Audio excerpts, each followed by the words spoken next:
Tá, nos últimos dias o que eu tava fazendo? Eu tava lendo um livro chamado A Jornada do Escritor, do Christopher Vogler. E eu acho que é legal assim porque esse livro dá pra fazer um paralelo com os super-heróis, assim, sabe? Como, no caso, o Christopher, ele vai falar sobre a jornada do herói, que é aquela teoria do Joseph Campbell, né? Que é, na verdade, é uma observação dele sobre como funcionam a maioria das histórias. Ele também vai falar um pouco sobre os 3 atos, né? O primeiro, o segundo e o terceiro ato. Eu gosto de estudar um pouco de teoria, sabe? Eu já li alguns livros sobre arte sequencial, né? Sobre histórias em quadrinhos, já fiz alguns cursos, mas é a primeira vez que eu paro e me detenho em justamente estudar esses aspectos, tipo, dos 3 atos e da jornada do herói. E é muito tri esse tipo de leitura, porque tu te sente, parafraseando o Dr. Manhattan, tu te sente uma marionete que consegue enxergar as cordas. O livro ele tem mais ou menos 400 páginas, 450, eu tô na página 200 e o que eu resolvi trazer de conteúdo dele pro canal? Muita gente fala que,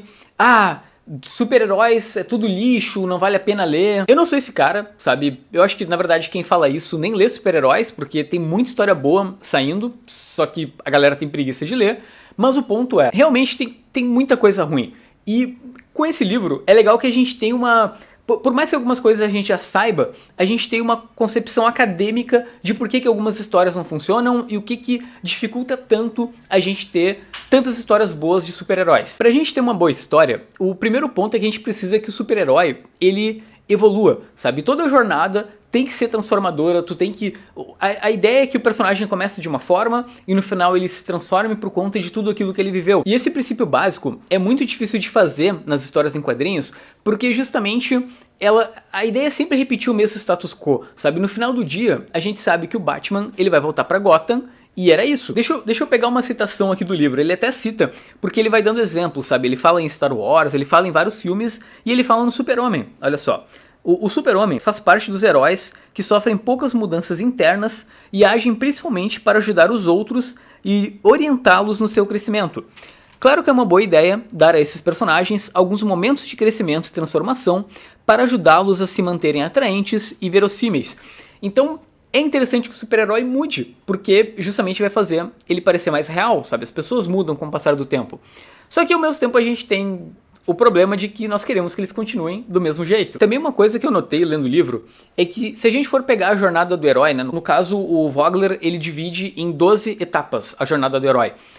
As últimas etapas são várias, sabe? E geralmente nas histórias em quadrinhos de super-heróis, eu pelo menos, me preocupava muito mais sobre qual vai ser a ideia pro super-herói derrotar o vilão do que especificamente o que acontece depois dele derrotar o vilão. Porque no contexto dos super-heróis da Marvel e da DC, não faz às vezes muita diferença o que o herói faz depois, porque não vai mudar muita coisa. E na verdade, a jornada do herói valoriza muito o que o herói faz logo após obter a vitória e o que ele vai, como eu falei de novo, né, como é que ele vai mudar a partir daí. Uma outra ideia que na verdade é meio manjada, mas enfim, tá no livro, é que nós temos que nos identificar com super-heróis.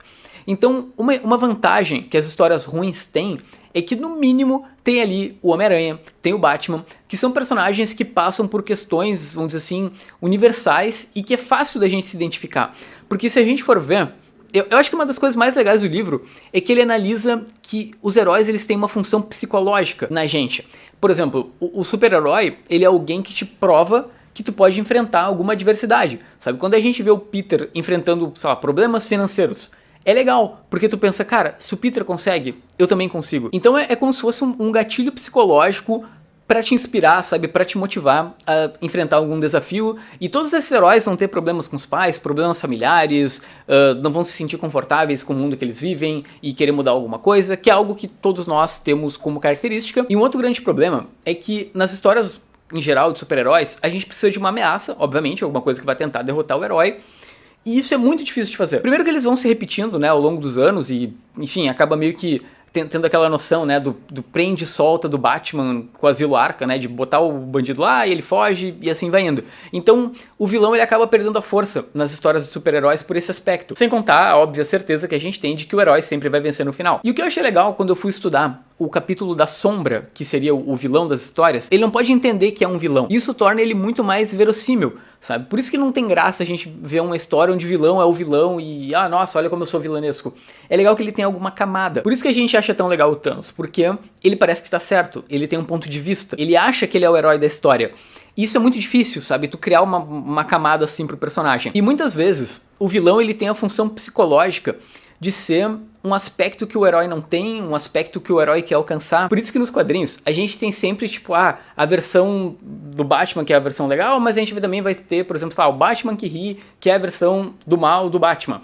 E isso é interessante pra gente, porque, pelo menos eu acho interessante, porque é como se o vilão fosse uma projeção psicológica dos defeitos do herói, algo que tá reprimido dentro do Batman. Por exemplo, o desejo de sair matando todo mundo, e usando o conhecimento dele pro mal, que aí no caso é o Batman que ri. Então tu já parou pra pensar como é desafiador escrever uma história em quadrinhos de supers? Porque o escritor já parte do pressuposto de que o herói vai vencer no final, de que o vilão ele talvez não tenha tanto impacto quanto deveria ter, que dificilmente o herói vai aprender ou vai mudar alguma coisa no final da jornada, porque ele tem que continuar o mesmo pra repetir o processo.